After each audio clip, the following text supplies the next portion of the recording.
search of their 5th consecutive win, the Terriers hosted Holy Cross at Walter Brown Arena on Saturday afternoon. After a 4-1 win on the road in Worcester on Friday, the Terriers used 7 different goal scorers to dominate Holy Cross on Saturday. It started in the first period with 4 goals, including 2 from freshmen, to get the scoring started. Here's a slamper from the blue line, they score! It came in from Kaylee Donnelly, maybe redirected on the way, but the Terriers have a 1-0 lead in the early going. The traffic in front created, that made a big difference. Here comes Correa, jukes, shoots, and scores! Oh, what a move!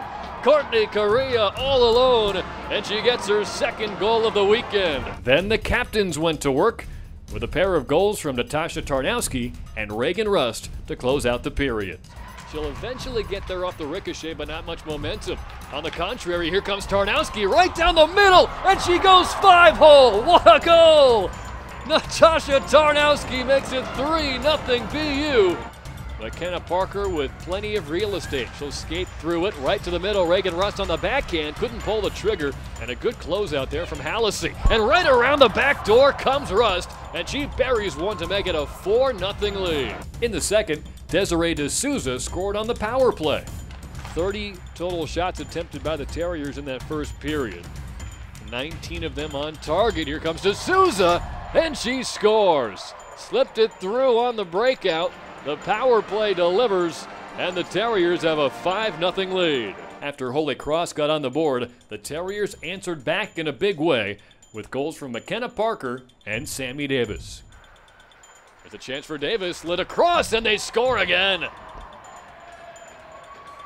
Davis across for Parker, and the Terriers able to respond to the power play goal. They've reestablished a 5-goal lead here in the middle frame as Brianna Scarpesi shakes free of Hallisey. Scarpesi skating well. Coast to coast, here she comes, a shot on goal, rebound, score. It comes out to Sammy Davis, and Brianna Scarpesi created that. The captain, Sammy Davis, finished it off, and the Terriers have a touchdown with the extra point. The 6-goal lead was more than enough for Corrine Schroeder and Nicole McQuiggan, who came in for the 3rd period, as the Terriers made it 5 wins in a row. It sets up a big weekend series home and home against Merrimack for a top 4 spot in the Hockey East standings next weekend. At home on Friday the 25th and on the road on Saturday the 26th. And it looked like you were focused more on individual efforts and team building more so than the score. What were you looking out for out there, and what did you like? Yeah, I like the fact that we got some pucks in the net in the first period and got a 4-0 lead. I'm not sure we were as disciplined or as thorough as we were last night. You know, real discipline effort. A, it was on the road, and B, I think, you know, the pucks didn't bounce for us early. They played really hard, but today we got the breaks. But giving up 10 or 11 shots first period, that wasn't exactly what we wanted to do. And, you know, even in the second, while we maybe tightened it up a bit, there still could have been just a little bit more. So happy that we scored goals, and, you know, it was a tricky game because we did jump out. But I'll give the kids credit. They tried to buckle down. They killed some penalties. And really, in the end of the game, I think we had 6 blocks in the 3rd period, which in a situation like that with a 5 or 6 goal lead, you don't have to be giving it up and blocking shots, but the kids did. And that's a bit of a trademark of this team. How nice is it to see 7 different goal scorers, including 2 freshmen to get it started, and you had McKenna Parker score as well later in the game?